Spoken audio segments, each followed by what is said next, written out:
Welcome to the Learning Reinvented Podcast, brought to you by myself, Katie Godden, and the team at The Learning Effect. There are lots of learning podcasts out there, so we wanted to do something slightly different. This week, we're talking about corporate coaching. I'm delighted to welcome Risha Yorke to the podcast. Thank you for joining me. Would you like to introduce yourself to our listeners? Absolutely. Thank you for having me, Katie. I'm so blessed to be here. My name is Risha Yorke. I am a personal discovery and development coach, as well as a professional development and corporate coach. And I Awesome. work in Canada. Awesome. Thank you so much for joining me today. Can you tell me a bit more about your background and how you got into coaching? Yeah, absolutely. So it's funny, I actually started in theater school. Um, so I went to theater school at Simon Fraser University in Vancouver, British Columbia. And it's funny how the skills from there actually transferred to management and coaching. So I focused in technical design, production, directing, and playwriting. And when I left there, I worked a lot in management and in small startup companies, smaller companies. And so you had to be the manager and the coach. You had to be the professional development focus as well as managing the business. And then when I moved into corporate space, I was in sales, but then I was really interested in the organizational development piece. And I ended up working in organizational development in the biggest IT company in Canada, second biggest in North America. And I loved it. I loved the education piece, and it sort of married both of those skills, like the performative theater stuff with the love of teaching and informing. And I was able to make that education process fun. That sounds really interesting how you were able to use those skills and transform them into kind of the corporate world. What sort of coaching are you doing at the moment? So at the moment, I work predominantly in personal and professional development. And I focus on confidence, leadership, work life balance, self discovery, and also soft skills. So, a lot of industries, they have industry specific, I guess we call it technical training. Right. So if you worked in IT, for instance, like I used to work in IT and I would teach people about storage arrays and I teach people about, security devices and networking. But what I try and focus on now is I kind of go in as a gun for hire in corporations and I teach them about communication and how to understand the people that they work with and get along with different kinds of personalities. And I help them understand a little bit more about themselves too, so that when they enter into these conversations with people, they understand where they're coming from, they understand what they're dealing with in someone else, they also understand their strengths, and they understand where their challenges lie. So it helps that communication process, it helps the teamwork piece, and it also helps people identify that they do need people different from them in the workspace in order to have an effective and competent team. Yeah, definitely. What sort of coaching did you prefer? So obviously when you were in the IT company and you were doing the more kind of practical skills, like you said, teaching people about security, for example, Yeah. compared to what you're doing now, what are the sort of differences and which one did you prefer or which one do you prefer? So I for sure prefer the soft skills, but I got to do a lot of that when I worked at the IT company too, because people rolled up to me. So there was like one-on-one coaching stuff where I'd sit down and talk to them about them and their hopes and dreams and what they want to achieve. And I love that one-on-one personal touch coaching where nobody can be trained through some kind of cookie cutter process. It has to be customized to the person. Every single person is different.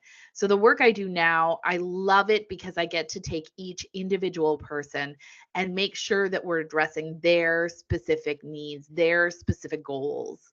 It's so rewarding. You see results that just blow your mind. And while in a corporate atmosphere, I can watch people maybe get, promoted up the ladder, I don't see the full picture of what it does to their life. Whereas now I see the full picture of what the work I'm doing with them does to their life. And it's so impactful.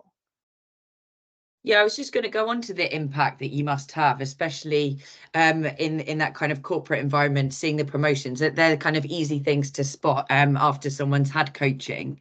Yeah. What sort of things are you seeing in people's personal lives now you're coaching on a different level?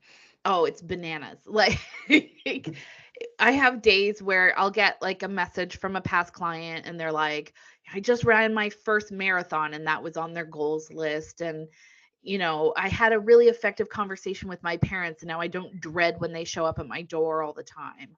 Or I had a really difficult conversation with my partner and we've decided to part ways and now we're doing this and I've moved to my favorite place in the world and I'm working my dream job.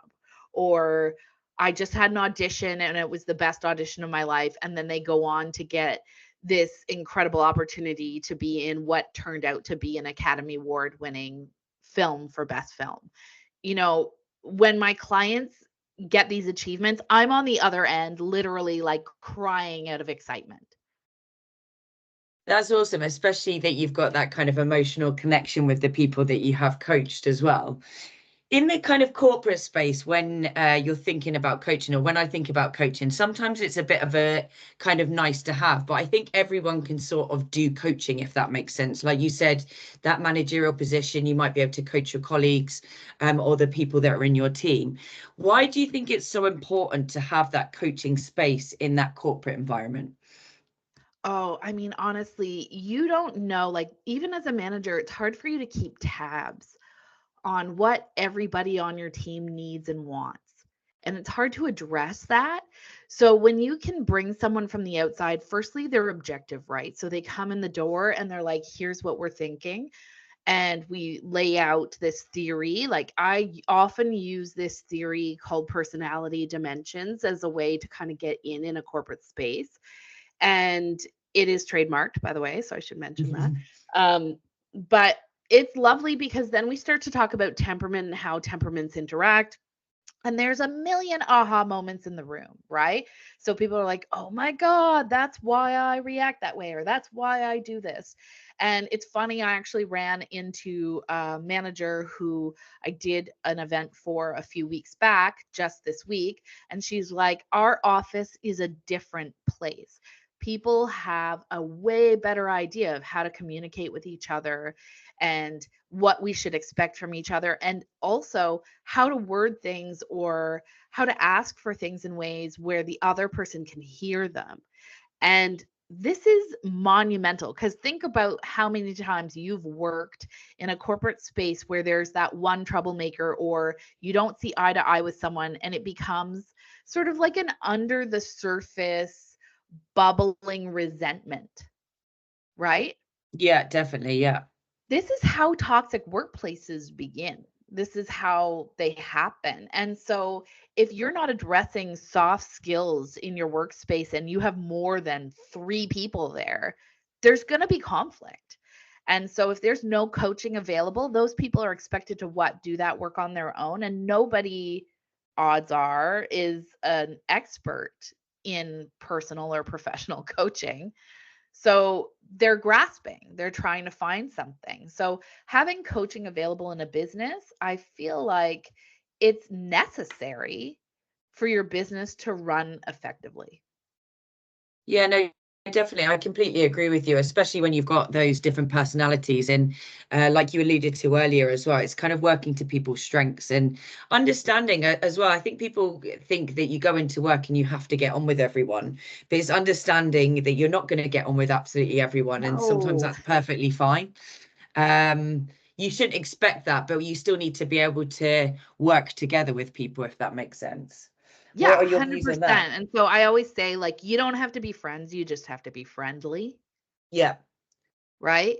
So you understanding, like, there's going to be, for most people, a temperament, a type of temperament that they just don't get on with. And that's okay. That's going to happen. But understanding why you don't get on with them and where that conflict lives is so illuminating. Like it just changes how you interact with that person. Instead of coming up and being like, ugh, I have to talk to Tony today. Tony's the worst. I hate dealing with Tony. you're like, okay, I know that Tony and I have a difficult time communicating, so I'm going to ask Tony this in a way that they're going to understand it, and hopefully we both come out of this with what we need. Yeah, definitely. And I think that's something that's really important, especially when you're working in big teams and projects, etc. So 100%. obviously you're a professional coach. How do you maintain or up your knowledge in that sort of coaching space? Yeah, that's a great question. I do read a lot of books in my field, but I read them very critically. Um, I'm currently actually getting my master's degree in counseling psychology. So that is helping me a lot to just to reframe the kind of things that I'm bringing into the workspace. Like, I really don't want to do any harm, right? But I do want to talk to people on a personal level about what it is they bring into their workspace, but also like into their lives. Hmm. So that master's degree is really helping me do that in a professional and competent way. And then I go to a lot of training and development conferences and seminars, and I want to make sure I know what's going on out there, what other people are doing.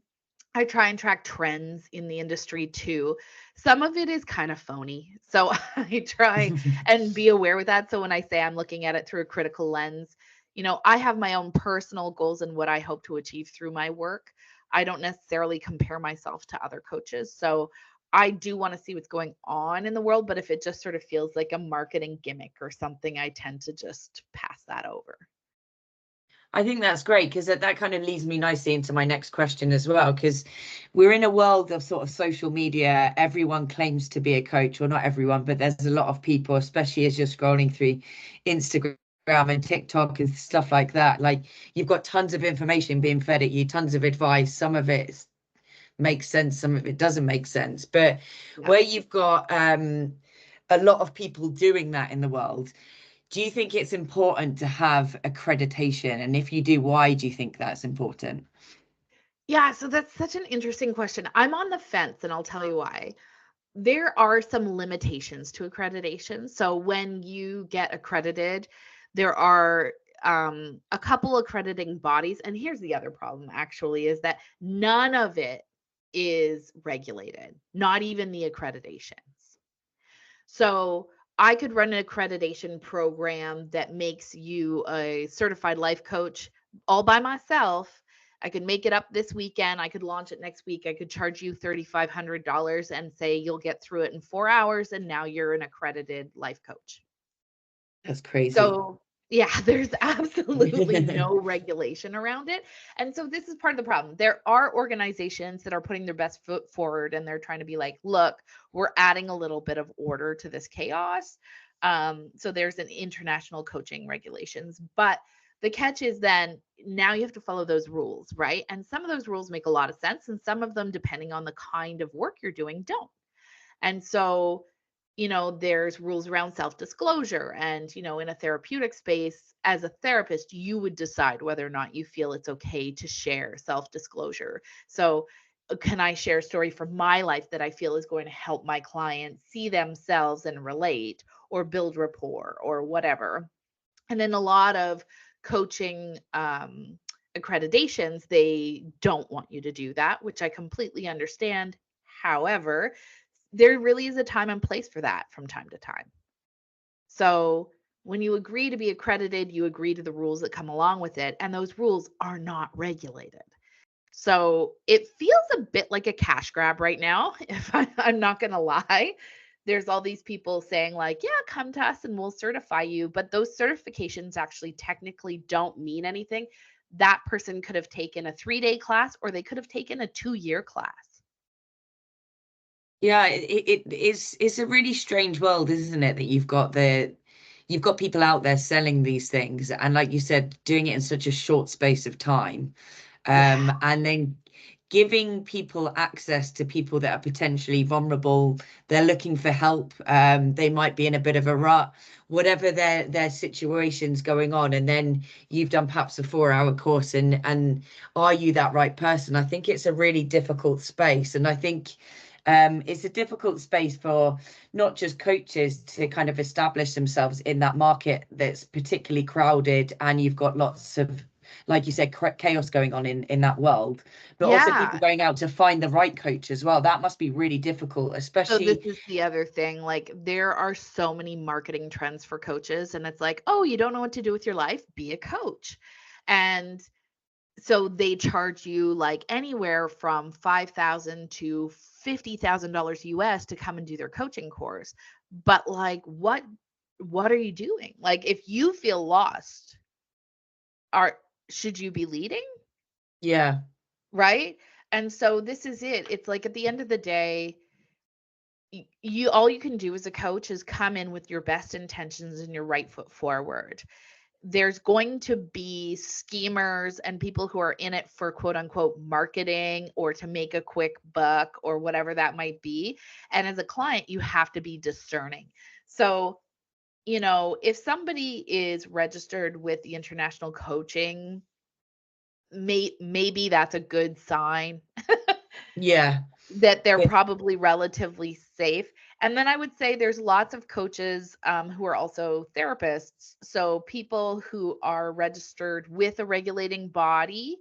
So if you're a therapist here in Canada, most of the provinces require regulated body. That's where I am. I'm in Ontario. So they they regulate my workspace.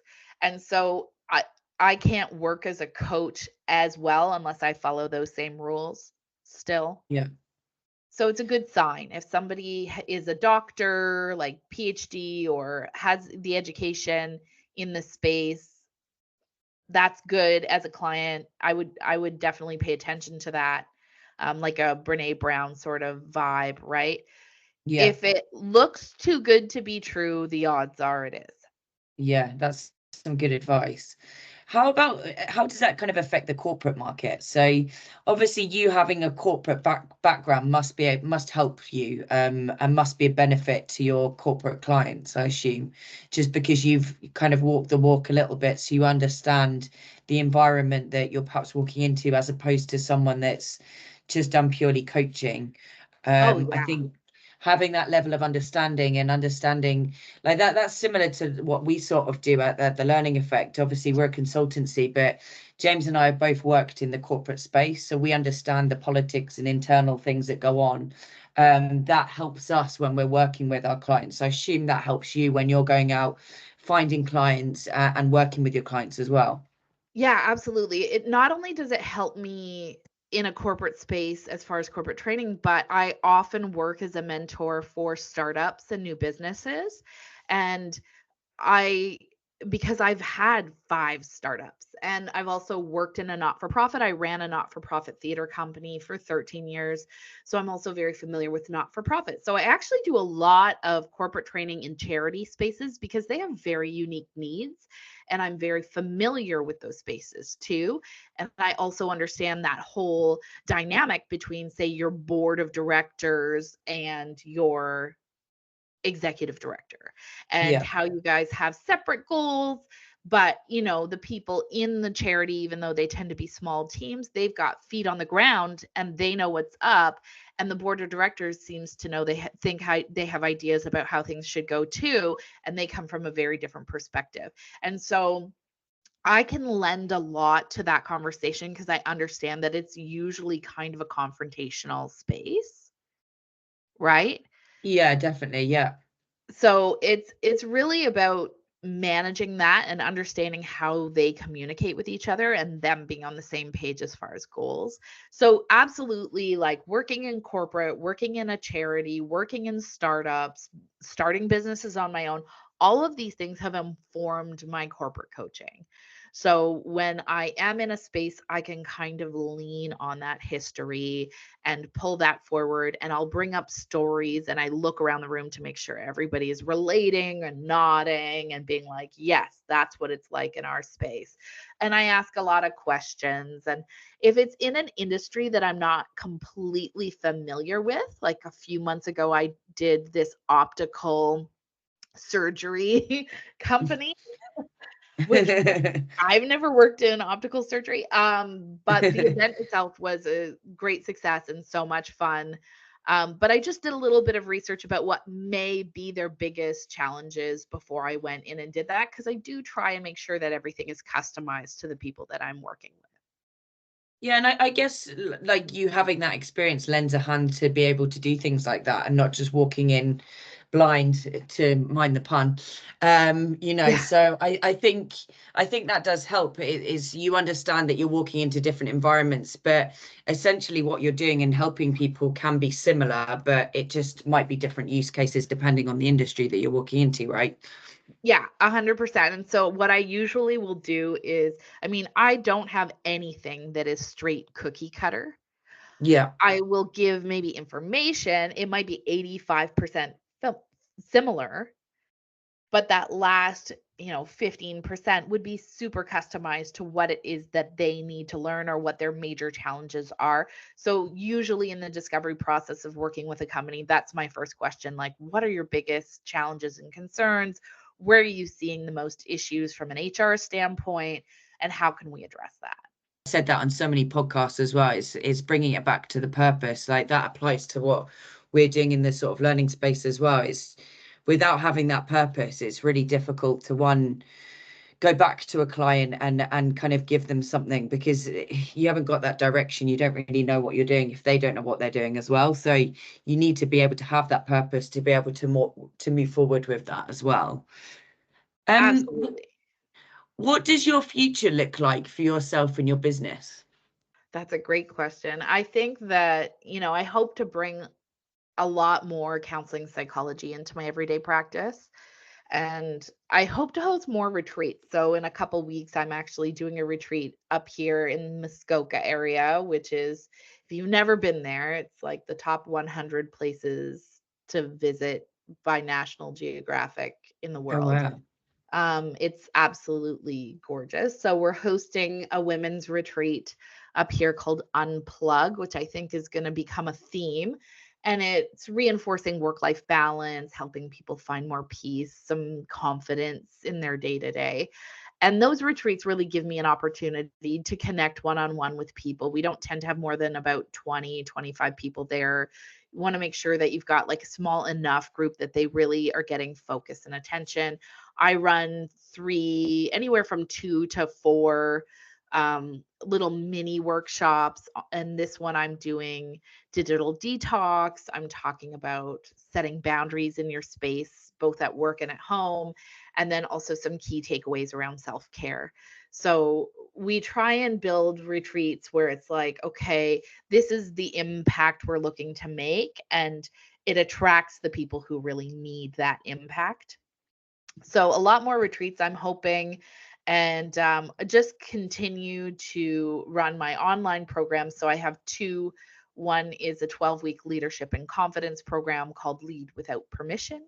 And the other is a 9-week work-life balance program called My Super Type A Attempt at Being Zen. Oh wow, that sounds interesting. That sounds really amazing as well. Um, Shame I'm not on that side of the world to be able to come to one of your retreats. Maybe You one can day, always maybe fly one here. We day. have people flying in actually for this one. It's pretty exciting. Oh, that's crazy. That sounds awesome. Look, I think we could chat for ages, but it's been great talking to you today, and thank you so much for joining me. If people want to connect with you, find out more about yourself and your story, how do they go about doing so? They can find me at yorkmotivational.com, and that's York with an E, Yorke. And you can also find me on Instagram at York Motivational. Awesome. Thank you so much. And I'll put those links in our show notes below. Thank you once again for joining me. Sure, of course. Thank you for having me. I really appreciate it. Thank you for listening to this episode of the Learning Reinvented podcast. We hope you enjoyed it. If you've not already done so, please follow our podcast. And if the learning effect can help you and your organisation, please do get in touch. You can find both James and Katie on LinkedIn, and our contact details are in the show notes below.